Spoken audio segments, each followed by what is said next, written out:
Fearless Leader Podcast. All right. Hello, ladies and gentlemen. My name is Jason Belton. Welcome to another Fearless Leader Podcast. Today, I have Miss Kathy Carter, author, educator, with us. Hello, Miss Carter. Hello, Mr. Belton. How you feeling today? I feel great. That's excellent. That's excellent. You want to give the listeners, you want to tell the listeners a little bit about yourself? So I am a career educator. I spent 35 years in the public school system as a classroom teacher, reading specialist, supervisor, and in the end, I was the director for language arts and testing. And I was an adjunct professor at 2 community colleges for reading and writing. My sweet spot, though, is 4th grade. Yes. That's the sweet spot. That is. I love it. I love it. And I guess that's our difference, Ms. Carter, because my sweet spot is PE. Yeah. Oh, yeah. So let me ask you, let me jump out. Where did you get this love for, because I know you have to have a passion to, start writing books. So where did you develop this passion for reading and writing? So I would say that reading was always very important in my house. My mother was a voracious reader. She read novels, and my grandmother, well, she was the one who, in the morning, you would see her reading the Star Ledger. In the evening, she was reading the Newark Evening News. Okay. So that was a part of me. But then again, as I said, I was the kid who came home from school and taught my dolls and toys what I had learned in school and Right. read to them. And so it's just always been a part of me. Okay. Yeah. Okay. So let me ask, so coming home and reading to your dolls, and so when you read into your dolls, are you writing this information down? No, I'm just reading to them. Oh, you just But reading when to I them. would write for them, I would set them up and I'd line them up and I'd write on paper and then I'd show them the paper, just like my teachers did. Right. School, only they had the chalkboard. Right. Okay. Yeah. So then let's get into the first book, right? Okay. So the first book, you walk me through the title and yep, there we go. Show me the book. There we go. There we go. First book is Summertime with Lizzie B. Hayes. Okay. And let me make sure it's not shining. And it is by me, KP Carter, and my illustrator is a great guy, David James. Okay. And it is the story of an 8-year-old girl and her colorful family as they live through the summer of the 1967 unrest in Newark, New Jersey. Some call it a riot, some call it a rebellion, revolution. Right. Mm-hmm. When I speak with children and when I present myself to others, I try to stick with the word unrest to just not put people on guard, but to let them know things were not right. Exactly. But I wanted folks to know that there are a lot of myths that you have about Newark that are not true. And as a child growing up in Newark during that time period, our families loved us. Mm-hmm. Our communities loved us. Our teachers cared about us. And it was a different time. And many of the things that people hear about Newark are not true. Right. What was so was it important for you to kind of take that perspective? Like you felt like you needed to tell that part of the story? That was what I wanted to do. Exactly. Just to see that life was normal for a child. So it's told through the eyes of, it's not a memoir. Right. It's a historical fiction book, and it is to help children understand that they can see themselves in these characters. Mm-hmm. And even though Lizzie's parents were divorced, she lived with her extended family, and there was love in the family. Now, was it perfect? No one's family is perfect. Right. They were just living their lives. I think I would appreciate the book not being perfect Yeah. because I know I'd probably be upset, Miss Carter, to know somebody had this was perfect and I went through ups and Well, downs. So family, right? right. No, that's excellent. That's excellent. But so, but children are able to see it, and the age group will be what, Miss Carter? The age group is 8 to 12. Okay, so students children 8 to 12 will be able to see the ups and downs The ups and of a downs. family and the ups and downs of the community as well. Right, right. And it was a time when you didn't necessarily have direct conversation with adults about these things. Right, Listened, right. eavesdropped, Yeah, you heard what folks were saying. So that's right. and That's then right. sometimes what you heard, what you interpreted may have been distorted. Hmm. I talk about that also because when I speak about rumors in the neighborhood, they don't always get it right. So you even talk about rumors in the And book. I talk about Yeah, rumors. because that's all we had on South Yeah, 10th Street in Newark. That's all we yeah, had were rumors. yeah. But there is a teaching guide that helps Excellent, teachers excellent. promote the book to present the book to children. And I Hmm. also have book notes in the back where you can look at footage from that time Hmm. and draw better conclusions than what the kids were hearing on the Right. word on the street. Ms. Carter, did you think it was important to put why do you think, because they're there, why do you think it was important to put the questions in the back of or to have questions for the text? Because children need to think about what they read. They need to have conversation about what they read. They need to be able to think critically, and questions push them in that direction. Um, and so that was my reason for creating questions. And I wanted to do some Common Core link, so I do add some of the standards there, Hmm. so that people can see it's not just asking questions like what color was Mary's dress, but Right, why did she put that dress on? So right, you have to go deeper.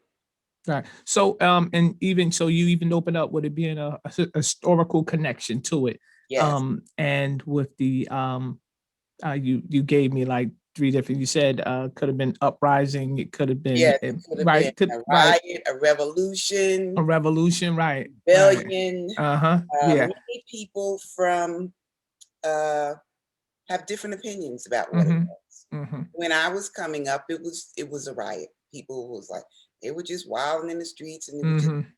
But as time went on and evolved, Right. and people really, Looked at it. no, this Right. was a response to many things that were not going on.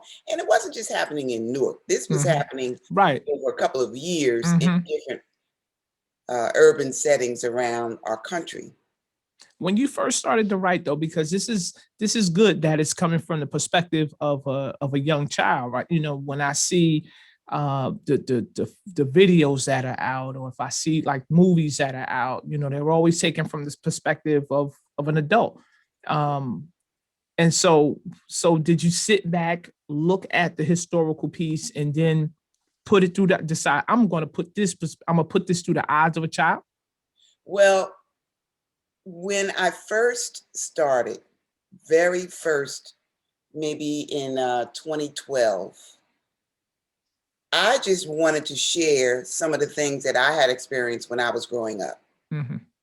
And then I said, wow, wouldn't it be interesting to include that 1967 era? And so I mixed in things that I had experienced, things Mm-hmm. that my friends have experienced into that with that historical backdrop.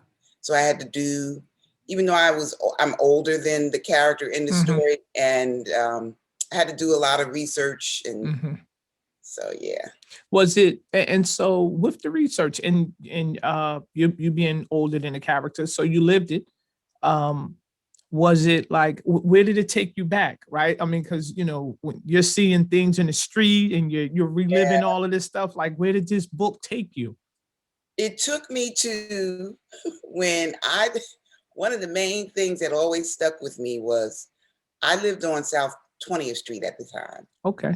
Corner of South 20th and Clinton Avenue. Okay. That's okay. the last block before Irvington. Okay. We had barbed wire across the street. And of course, we couldn't go outside. But then when we did go outside, there was barbed wire and the troopers walking up and down our street with their rifles and bayonets. So it took me there and it was like, oh, it really did something to my heart. Mm-hmm. But it was good to get those feelings out on paper. Right. When in putting all of that together, like, were you reaching out to people to, hey, remember this? What was it like on your side? Because different parts of Newark experienced it in different ways. You know, if you were the first one that I've ever heard, honestly. And I'm sitting here thinking, because I grew up in Newark and part of Irvington. And when you say that, you were like, and I'm right on the block where you're at, and I'm sitting there thinking, like, I didn't know that was actually the border. So I mean, I didn't know that either. Yes. So yeah, it was barbed wire and barbed wire. So barbed wire to separate right across, because you were not going out of Newark into Irvington, and you were not coming from Irvington into Newark. Wow. Okay. Barbed wire, tanks, troopers. Okay. All right. So, so we get Lizzie out. And how long was that to get out though, Ms. Carter? How long was that to kind of put that project together? Well, it took longer than, no, I wouldn't say that. It came out when I was ready for it to come out.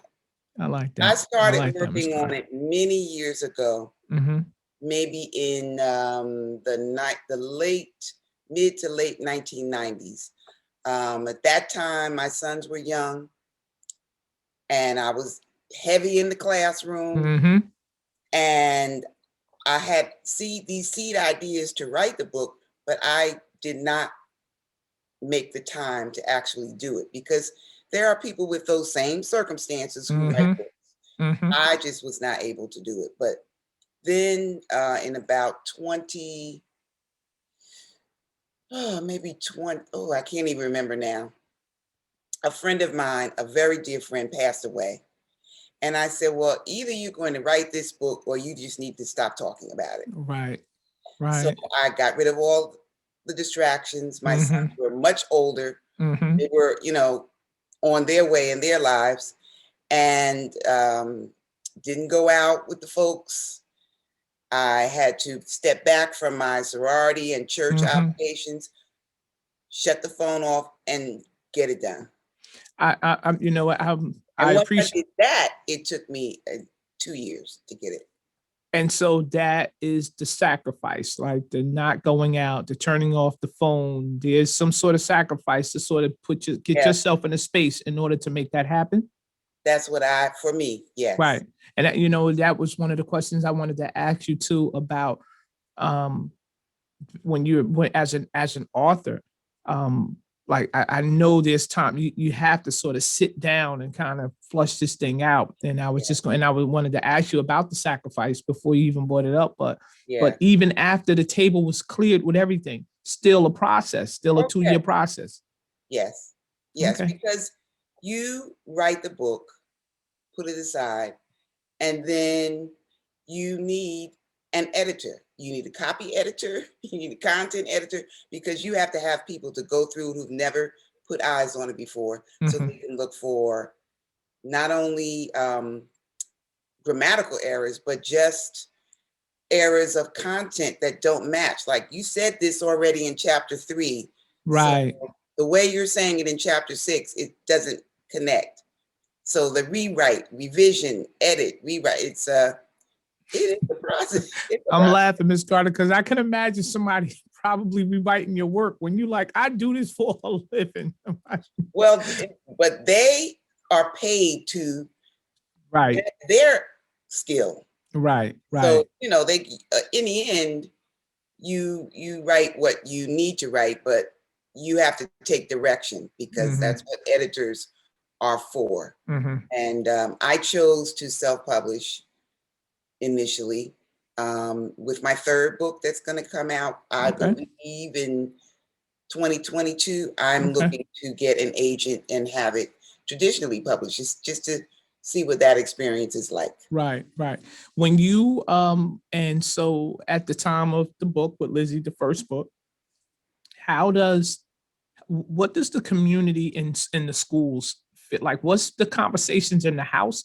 What's the conversation? Does Lizzie have that conversation at school? Like, are those like you got tanks and barbed wires across the things, and even from not even just the perspective of Lizzie, but for you, Miss Carter, what does that? What's that conversation in the home, and what does that conversation in the school feel like? Because you guys still had to go to school, right? I mean, they didn't shut the city down completely. It was summer. Oh, okay, okay, all right, okay. Summer. But our family was, like I say, still close mouth, like many adults. They didn't explain. Oh, excuse me. Mm-hmm. You didn't get much of an explanation, but you Mm-hmm. could hear them talking about how dangerous it was. You better stay inside. Right. And we were all, we had sisters, and the sisters had girl children. Mm-hmm. So it wasn't a thing of you have to keep your boys in the house. We didn't Right. deal with that. But I can imagine that was a hard thing to do. I like the gist of the book. I as a even as a I mean I always thought that it was hard for me to find text that I could kind of be interested in, and I always felt that the teachers just I almost felt like they purposely gave me stuff that I didn't want to read, right? And so, but the text I can get into that. I'm sitting here asking those kind of things like that's the information that's that historical, that rich information. Yeah. I can probably, after I read the book, I'll get on the phone with my mom or somebody and be like, hey, this, that, and the other. I mean, it sounds like that, definitely like that kind Definitely. of And I've text. had adults to say to me, thank you for writing this book, because you helped me to explain to my child Mm-hmm. what was going on. And I could talk about my feelings with them, because it's important to share that history. Mm-hmm. Many times we think we want to shove things under the rug and it's better now. And Mm-hmm. no, but we're building on what has happened in the past. And unfortunately, a lot of that stuff is still happening. Mm-hmm. There's still pervasive poverty. There's still, there's so. Yeah. Yes, ma'am. Yes, ma'am. You so then okay, so you put the first installment out, and so you and so let me ask you, so you put the first one out. How does that, are you sitting on the edge of your seat like when it's ready to be released, like or are you like more, I put it out, it's out now? I was so happy and proud, and just thinking about how my parents would feel if they were here to Right. actually see this. Right. I felt such pride in getting it done. And I really didn't, of course you write because you want to sell books, Right. but it was just, I got this story. I did it. Right. And Right. it was not an easy task. Right. But I tell people, everybody has a story to tell. Mm-hmm. You have to make the time and sit down and write it down. And then you go through the process to get it a good product out for folks. I like, it's one of those things, Miss Carter, where it's like easier said than done. Oh, yes. But when you said, I do respect that when you said I put the phone down and I had to shut a lot of stuff out to kind of hear this, get this book out. Right. And these characters in the first book, people always ask me, well, who do you know named Lizzie B. Hayes? And right. And she has two cousins, Shushu, who is 13 years old and a little boy crazy, and Mookie, he's a boy in the house. And it's like all of these things came to me in a dream. All of the episodes for the next books in the series. Wow. And I got up and I wrote them all down, summary of what and so I said, okay, so let me just take each one. let me see which one I'm going to work on and Right, right, flesh them out, because you have to develop your characters, right, right. get the setting right, get their voice. Mm-hmm. Attitudes right on text and Yeah. everything, right? Because it's funny. I was going to ask you that as well. What was the characters? How were the characters inspired? And it was funny. You say Mookie, and I'm like, it's a Mookie on every block. Yes. but, but I like how you. So you had to. Did you dig deep? Like, what were the characters developed from different people into one From character? different children that Different. I've taught Okay. through the years. Okay. And I just took different little things about them and molded them into these characters. This first book was easier. Second book was not as easy, because now I'm going on to write about, well, let me put it this way. When I wrote the first book, Mm-hmm. I went to an author event from a very famous author. Okay. And I was so happy. I was explaining to her about the book. She says, "Oh, yes, that's so good. I'm so happy for you. Now I'm challenging you to write about something you don't know about. Mm. Go deeper." And so that's what I did with the second book. And because I've never been bullied, I've never, Right. I have been to Girl Scout camp. Mm-hmm. Lizzie behaves in the great Camp Caper, Mm-hmm. but I've never been bullied. I never really dealt with some of the things that Lizzie went through in the second book. And the Coco, who's the girl that is bullying her at camp, I did not have anyone in my Right. so I Right. had to think about, what are those kids like? Mm-hmm. And I thought about kids who I had in classes who Mm-hmm. were bullies and their home life, and what are some of the things that may have led them to Right. do those things. Yeah. Because I know that, um, especially in education, I can see. I would always wonder where the sort of the desire came from students to want to bully.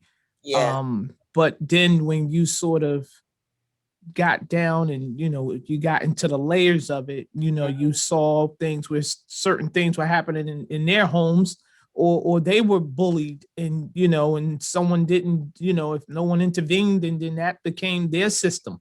right. So now that, because you aren't so connected to that, so how did the research move you in that? So I just thought about the different kids that I had, and I looked online and I read articles about what are some things that lead kids to do those kinds of things. Took a lot of reading and just thinking about it, and really going Mm-hmm. back in my memory, because I've taught hundreds of kids. Mm-hmm. Really, I taught fourth grade for close to 12 years. Mm-hmm. That was where I spent most of my my time. Yeah. Wow. And just on that note with the fourth grade, and I know how much you like to read and write.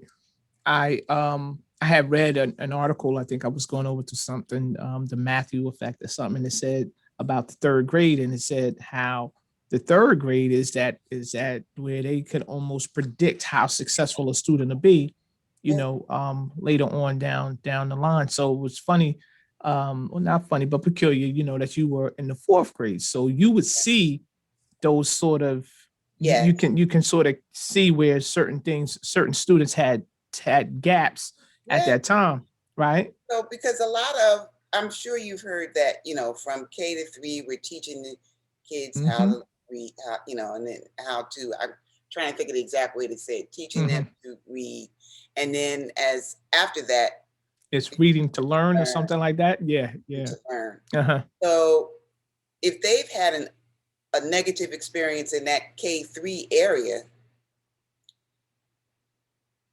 and for whatever reason they have gaps, and no one on the professional level has picked up on what those gaps are, Mm-hmm. you bring that to fourth grade where the text is much more complex, You have a problem. you're going to have an issue. Mm-hmm. And it only gets as you know, more challenging as you go up the grade. So it takes a Mhm. lot of patience on teachers' parts, and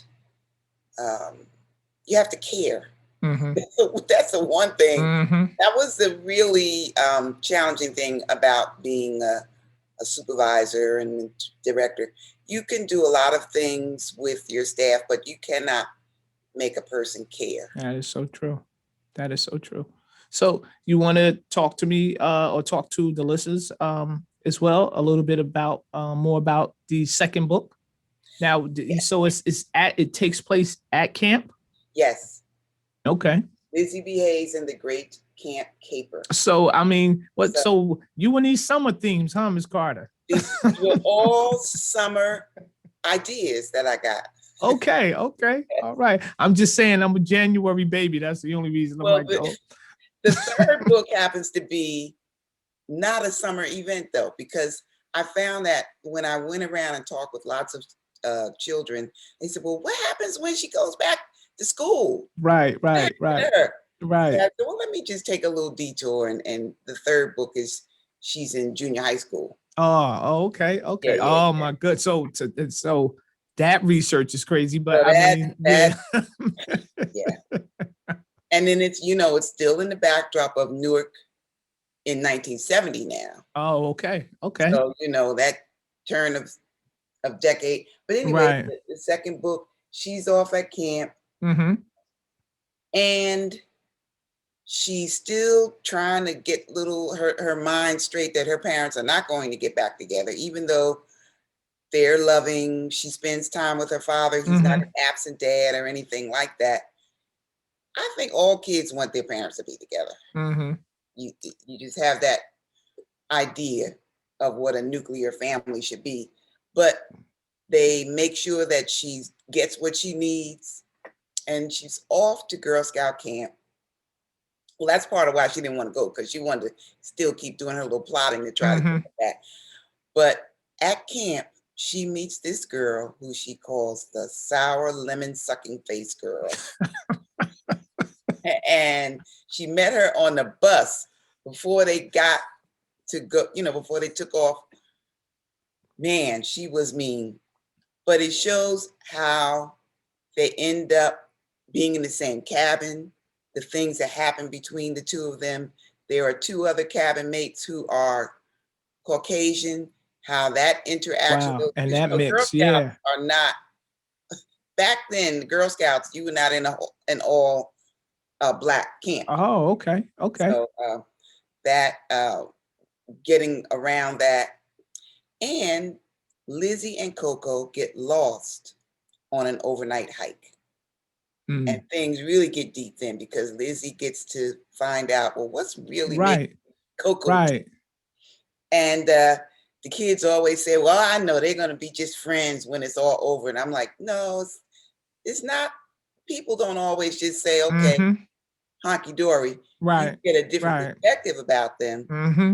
But yeah, so that's the second book.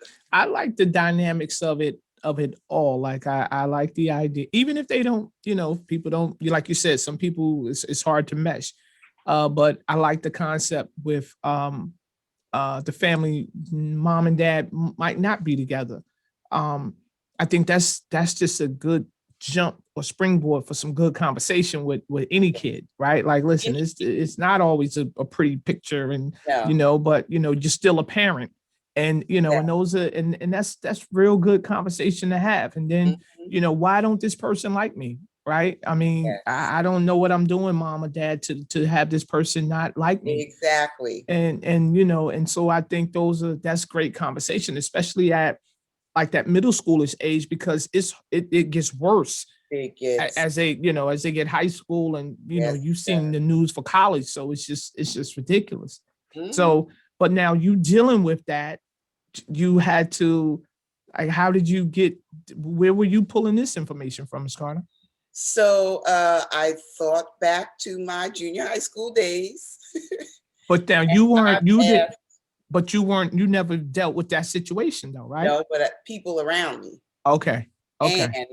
I reached out to my friends who have children that age. Yeah, that'll do it. So That'll do it. yes, Okay. All right. All right. I mean, I like that because there's a lot of that's a lot of conversation. Just, I'm just thinking about me and my daughter reading it, and that's going to be like, springboard to, a ton of conversation. yes. Now your last and your final text, you said it'll be out soon. So the next text I'm working on now, I am planning to have it launch in 2022. I'm working to, I'm working toward being traditionally published this time. So it may be, well, it's definitely a different process, but good writing is good writing. So Mhm. it's, yeah.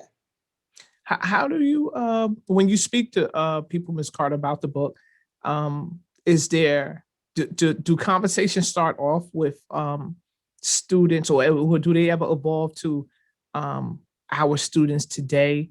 How do we get them to love writing and reading? Like, do those conversations come up like when you're out and you're at, book signings and book events? Like, Yeah. do they evolve to that? So you talk about, people ask that all the time, like, what made you love to write? And what made you learn to love to read? All I can do is share my experience. Mm-hmm. And if you can create positive experiences using texts for children, Mm-hmm. the likelihood of them learning to love it is going to be increased, as opposed to making reading be a punishment. Right. Right. Turn that TV off. You got to read for a You half got hour. to read exactly. And the thing that they used to do, write I am sorry 50 times. Right. Right. Right. Do that. Right. That is So true. that's going to turn you way off. That is true. That is true. So yes, Yeah. those conversations do come up. And it's funny because high school for me, I think it was Othello was the book that we were reading, and I remember I almost asked the teacher after the first reading of it in the class. I was like, Miss Shavis, is this punishment? Like, did we do something? Right? Because it was just so deep, just the intro. And I was like, I'm gonna need a thesaurus for this.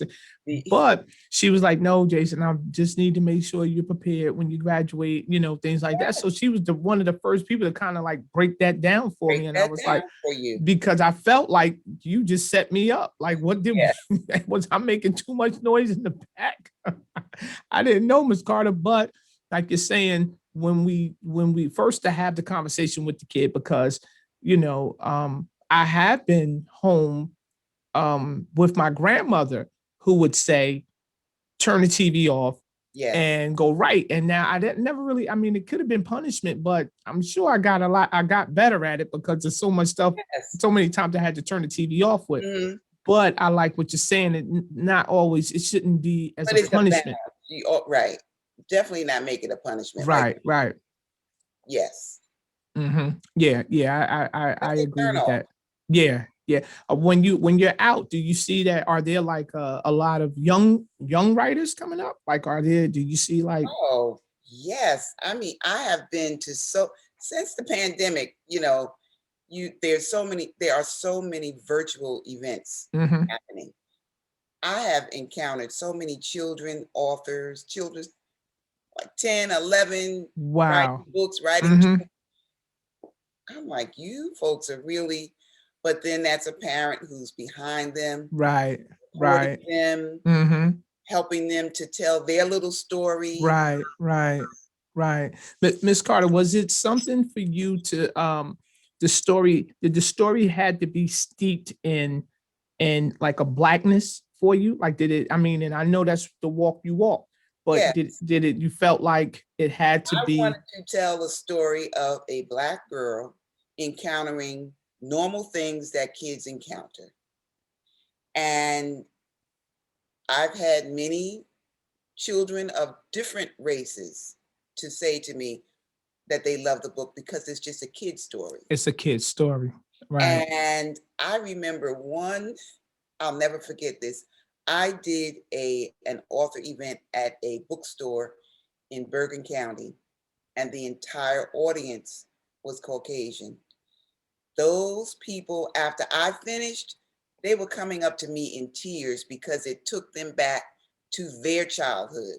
Mm. Everybody's got a childhood, And you know what you no talked, matter you what color said you are. you just said something key. You said earlier that barbed wire separated people. So just as you envisioned it where you couldn't move a certain way, I'm Yeah. sure that, you know, those folks saw that or, you know, read the book and remembered how they could and couldn't move. And I remember just it being on the news in a certain way, you know, so I never would think about the perspective of anyone else looking at that, just the way that we were looking at that. Yes. So I guess, okay, so you, so in that sense, Miss Carter, you have more of the adults coming back. Yes. Just At that particular event. Yeah, and I was like, right, wow. right. And yeah, so I can't imagine that conversation with that parent and that kid. Mhm. Right. Yeah, that's a different. Also, as you were coming up, I was just in Barnes and Nobles the other day, actually looking for the text. And I discovered that I walked past like this round table of just books with like Black faces on it. And I was like, wow. Right. And you know, I take my daughter there sometimes and I'm really trying to pull her out of, you know, well, she's out of picture books, but I'm like, come on, Kenny, we need some thicker books. We need some, you know, some chapter books and things like that. But it's good to see Black faces on the books. I don't, you know, it's just, and it feels like a different time in the bookstore. Time. It really is a different time. I think, I don't know what took it so long, but well, part of it is in racism. That's part of it. But there are so many authors telling really good stories and just getting them out there. And you mentioned something about going to the bookstore. That is a wonderful thing to do because you don't even have to buy the book. You can sit Right. there, as long as you're not tearing things up, you can sit there and read. Right, Miss Carter, that's right. You can sit there and read. And my book is on Barnes and Noble online. Yeah, because you know I had to tear that store up and down, and then I think we had like an ISBN number or something, and the lady was like, "I'm sorry, son, it's not here." I was like, "Okay, I got to get it online and everything like that." But you know, it was definitely it you know, was good. But I in search of your book, I looked around, you know, and probably more than I probably normally do. I'll just, you know, be with the baby and I'll, you know, look around.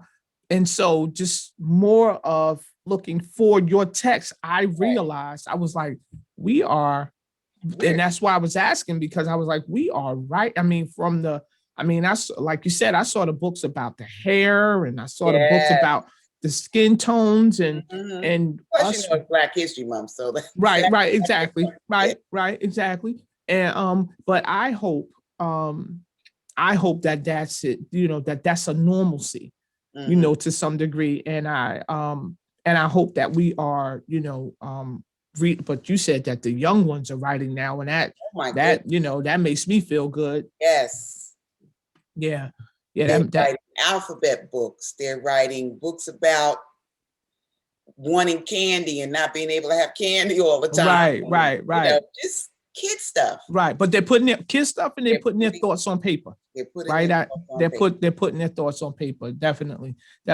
I have so I wanted to ask you one last thing, Ms. Carter. Now you spoke about the idea of when putting down the phone, you know, getting yourself together. So what advice would you give that up and coming writer who was like, I have this book in me? Like, what would be your advice to that person? So that's a good question. It's a couple of things. I would advise them to read books by authors in the same genre that you are writing in. So you can see what other people are doing, but don't let that take your voice away. Okay. But you do want to see what's out there and decide on what is your process and stick to it. Like my process is getting up at the crack of dawn and writing. Some people may be midnight writers. Right. You know, but get your thoughts out on the page. Don't worry so much about making it perfect, because the first draft, the second draft, the third draft, they're not going to be perfect. Wow. Right. And knowing that you have a story to tell and be brave and courageous enough to write it. And surround yourself with people who are I'm not saying they're rah-rah cheering you on, but that they respect what you're doing and they encourage you. Right. Surround your people with those kinds of people. Yeah, no, I hear that part, because if you've said it earlier, church might have to take a time out. Fraternities, sororities might have to take a time out. Yeah. So when you're timing out the people, if you don't have people who understand your end goal, right, you know, all they're doing is saying, well, why can't you make this event tonight? And you know, so it's you have to have the right people around you for that. You know, I didn't stop going to church, but I was not on a whole bunch of committees anymore. Right. Same with the sorority. I had to just pause. Right. I like that. Listen, I appreciate the time, Ms. Carter, definitely. Thank you so much. I'm going to call you on the side. Actually, I think we probably should do it again after I make sure the books, I think I have them downloaded now. Okay. So I want to read the text, and then I definitely want to get back on with you. And see if I could put a pen in my daughter's hand and possibly have her writing early enough so she could pay for her tuition. So we'll work out a plan. That's a plan. That is definitely. Plan. But I definitely appreciate the time that you took to come through to talk about the text. Much luck to your third installment. And so again, on behalf of the Fearless Leader team here, I appreciate you coming through. Thank you. You're welcome. Thank you for listening to the Fearless Leader Podcast, a podcast made to help you take control of your life and find your passion. If you enjoyed tonight's podcast, make sure you subscribe so you're notified whenever a new episode is posted, and rate and review this podcast and share it with your friends. We really appreciate your support here at the Fearless Leader Podcast. Thanks so much for listening. We'll see you all next week.